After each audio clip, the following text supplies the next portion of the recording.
आज सुबह मैं उठता हूँ और मेरे सामने दो ऐसी चीजें होती है जिसको देख के मैंने बोला ओ भाई तबाही। वो दो कौन सी चीजें हैं? एक तो धुरंधर है, लेकिन इतना धुरंधर धुरंधर कर चुके थोड़ी देर बाद। सबसे पहले शाहिद कपूर विशाल भारद्वाज के साथ मिलकर अपनी अगली पिक्चर लेके आ रहे हैं ओ रोमियो, जिसका टीजर शॉकिंग था। जो स्टाइल, जो मारकाट, जो अग्रेशन, जो गालियां दिखाई है वो सब तो ठीक, लेकिन फरीदा जलाल का गाली देना तबाही मचा देना। आज उसी ओ रोमियो मूवी का ट्रेलर आया हुआ है एंड आई वाज एक्सपेक्टिंग कि और कुछ सुनने मिले, बट नहीं, दूसरी कई सारी चीजें सुनने मिली। और ट्रेलर ओवरऑल मैं कहूंगा मुझे अच्छा लगा है। काफी ज्यादा स्टाइलिस्टिक और एक मूड को लेके घुस गए हैं वो लोग। शाहिद कपूर जो कैरेक्टर प्ले कर रहे हैं, चुटकी बजा के ट्रांसपोर्ट कर जाता है, मतलब ट्रांसपोर्ट नहीं करता, मैं मजाक कर रहा हूँ, बट चुटकी बजाने वाला उसका स्टाइल। ट्रेलर ने जितना आइडिया दिखाया ना, ओ रोमियो अब जैसा नाम में लिखा हुआ है, ये मोस्टली एक लव स्टोरी होने वाली है, लेकिन काफी हटके ऐसा आइडिया लग रहा है। तृप्ति डिमरी का कैरेक्टर एक ऐसे गैंगस्टर सुपारी वाले के पास आएगी जिसको कहेगी मेरे को एक इंसान को उड़वाना है, तू मेरी मदद कर। और शाहिद कपूर का कैरेक्टर जो वो होगा, वो बोलेगा बदले में क्या मिलेगा, मेरे को सिर्फ और सिर्फ वही चीज चाहिए जिससे पूरा का पूरा मर्द समाज बंधा हुआ है। और देखो, एक चीज सेंस करने में तुमको हमको बहुत ज्यादा दिमाग लगाने की जरूरत नहीं कि आज के टाइम पे और आने वाले फ्यूचर में ये जो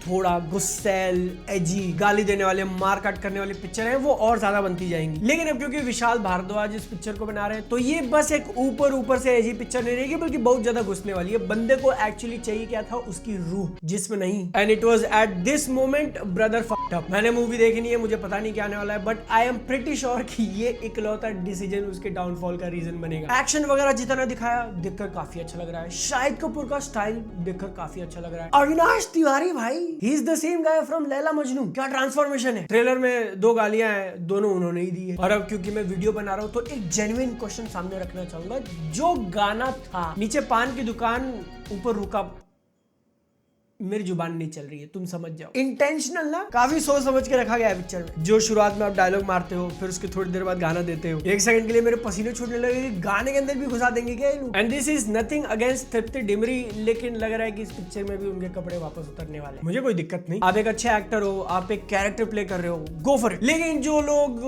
थोड़ा बहुत मजाक उड़ाते हैं ना उनका, कि भाई समवन जिसने तृप्ति को बुलबुल कला तब से देखा हुआ है, मजाक उड़ाना नहीं चाहिए सालो। नाना पाटेकर के शॉर्ट्स देखकर लग रहे हैं कि उनका और शाहिद कपूर के कैरेक्टर का बहुत बढ़िया केमिस्ट्री जमने वाला है। बस इकलौती चीज जिसके लिए थोड़ा बहुत मैं स्केप्टिकल हूँ कि पिक्चर बहुत ज्यादा कुछ करने की कोशिश ना करे, like trying to do too much. बाकी मूवी के लिए अपन एक्साइटेड। और ट्रेलर के एंड में जब शाहिद कपूर का कैरेक्टर कहता है कि मैं तुझे अपनी सांस से नोच नोच के निकालूंगा, तो सबसे पहले टेडी बियर क्यों जला रहा है? क्या टेडी बियर उसने गिफ्ट किया था, या फिर टेडी बियर को वो समझ के उसमें छेद, मतलब फटे हुए दिख तो रहे पीछे से, टेडी बियर का पीछे से कापूस क्यों निकला हुआ है? Justice for teddy. इसी से रिलेटेड एक और चीज पता चलती है कि मूवी है ना based on a true story inspired by true events वाली कैटेगरी में आती है। तो जो वो उस तरह का कोई कैरेक्टर है, उनकी सिस्टर ने शायद कोर्ट केस कर दिया है, 2 करोड़ रुपए डिमांड कर रही है, समथिंग लाइक दैट। मुझे ऐसा क्यों लग रहा है दूर से ही कि पिक्चर फंसने वाली है थोड़ा बहुत लीगल ट्रबल में। दूसरा इंपॉर्टेंट मैटर जो वीडियो के स्टार्टिंग में कहा गया था कि धुरंधर को लेकर बहुत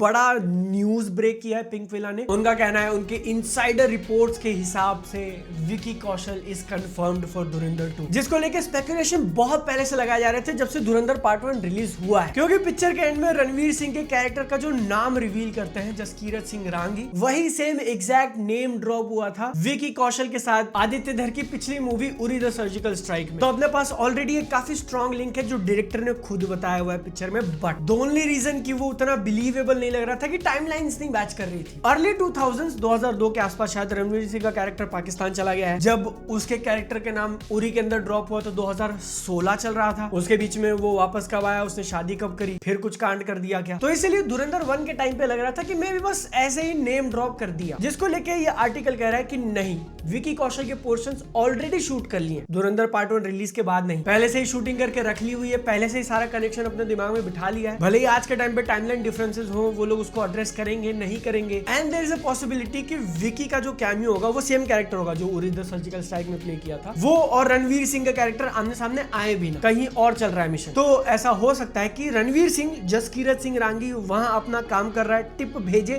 कि अगला प्लान इनकी तरफ से ये है, और इंडिया में उस चीज को पकड़ने की जिम्मेवारी विकी कौशल के कैरेक्टर के पास हो। धुरंधर के स्टार्टिंग में वो जो प्लेन के अंदर पूरा सीक्वेंस दिखाया है, उसमें एक कैरेक्टर का नेम ड्रॉप करते हैं, तो पीछे से गन लेके आना, दैट कैरेक्टर, उसको अगर नाम दिया है तो उसका भी खात्मा हो सकता है, होने को ये भी हो सकता है कि ऐसा कुछ हो ही ना, सिर्फ प्योर स्पेकुलेशन है। लेकिन यार अब आदित्य धार ने इतना केयरफुली नाम चूज किया है, वो भी एकदम सेम एग्जैक्ट डिट्टो, तो मेरी गट फीलिंग कहती है कुछ ना कुछ कनेक्शन जरूर है, भले ही टाइमलाइंस उतनी मैच ना करें। और अगर वो लोग विकी कौशल के कैरेक्टर का कैमियो दिखा देते हैं पिक्चर में बिना लॉजिक को बहुत ज्यादा इधर उधर से तोड़ फाड़ के, तो क्या ही मजा आ जाएगा। ऊपर से अगर पहले से शूट कर लिया है तब तो कुछ सोच समझ के ही शूट किया होगा, क्योंकि ये अपने आप में ऐसी चीज है यार कि एकदम एक्साइटमेंट हो गई कि आदित्य धार इससे अपना एक पूरा यूनिवर्स ही खड़ा कर दे, और कर सकते हैं, बहुत सारा स्कोप है। तुम्हारे ओपिनियंस डेफिनेटली बताना। लेकिन धुरंधर 2 को लेके एक और जो बहुत बड़ा स्पेकुलेशन न्यूज फैलाया जा रहा था कि वो लोग रीशूट कर रहे हैं, जिसमें अक्षय खन्ना को वापस लेके आएंगे, उनके भी कुछ पोर्शंस ऐड किए जाएंगे। और लोग, मैंने रिएक्शंस देखे, पीपल वेर स्केप्टिकल कि ऐसा क्यों कर रहे हो, सिर्फ पॉपुलैरिटी पे कैश इन करने के लिए। एक्चुअली अगली न्यूज निकल के आई है कि दैट इज फॉल्स। रीशूट वो लोग कर रहे हैं, लेकिन उसमें अक्षय खन्ना वापस नहीं आ रहे, उनके जितने भी पोर्शंस थे ऑलरेडी शूट कर लिए थे, शूट कर लिए थे। इसके लिए साला वीडियो डिमोनेटाइज ना हो जाए मेरा। बट पार्ट 2 के अंदर अक्षय खन्ना दिखने जरूर वाले हैं, कुछ फ्लैशबैक वाला सीक्वेंस होगा, मे बी 1-2, और वो ऑलरेडी फिल्म करके रख लिया। ये लेटेस्ट अपडेट है। लेट मी टेल यू कि ये दोनों ही अभी भी स्पेकुलेशन पे है, एक्चुअल पिक्चर में क्या होता है वी डोंट नो। लेकिन अब क्योंकि धुरंधर और स्पेकुलेशन पे बने हुए हैं, तो पैसों को लेकर ऐसा रिपोर्ट आ रहा है बॉलीवुड हंगामा में कि आदित्य धार और जियो स्टूडियोज प्लान कर रहे हैं धुरंधर के सैटेलाइट राइट्स दोनों पार्ट का साथ में मिला के बेचे। बहुत मोटा पैसा आएगा और एक्चुअली स्मार्ट मूव होगी, क्योंकि तुम सोच के देखो, तुम अपनी मूवी के राइट्स कब बेचना चाहोगे, है ना। हर बार एक गैम्बल ही होता है। आपके पास पिक्चर बनी हुई है, आप कॉन्फिडेंट हो कि ये तो चल जाएगी, लेकिन अगर नहीं चली, रिलीज के बाद रिस्पॉन्स नहीं आया, तो आपको बहुत कम में बेचना पड़ेगा, क्योंकि नाम ही नहीं हुआ। रिलीज से पहले बेच दिया, अमाउंट फिक्स हो गई, पिक्चर बहुत ज्यादा हिट हो गई, अब तुम पैसा नहीं बढ़ा सकते। तो इसीलिए ये परफेक्ट टाइम है, क्योंकि धुरंधर ऑलरेडी सबके दिमाग पे चढ़ी हुई है। पार्ट 2 आ रहा है, उसका एंटीसिपेशन ऑलरेडी यहाँ पर है। लोहा सबसे ज्यादा गर्म moment, because you don't know part 2 उतनी चलेगी नहीं चलेगी। दोनों को साथ में बेच दो, मोटा पैसा एक साथ ले लो, सारा का सारा प्रॉफिट। कोई और मूवी होती तो मे भी प्रॉफिट नहीं होता, लेकिन भाई जब तुम्हारा पहला पार्ट है 900 करोड़ सिर्फ इंडिया में कमाया है, अब तो जो कमाओगे सारा प्रॉफिट ही होगा। इसी धुरंधर पार्ट 2 के साथ जो क्लैश होने वाला है, मतलब अभी तो लग रहा है हो जाएगा टॉक्सिक का, उसको लेके काफी इंटरेस्टिंग बात पता चली है कि जो डिस्ट्रीब्यूटर है अनिल थंडानी AA फिल्म्स, आपने शायद नाम वगैरह देखा होगा, वो बॉर्डर 2 को भी थिएटर्स में लगाने का काम कर रहे हैं। और इसी के साथ एक शर्त रख दी है कि अगर एग्जिबिटर्स,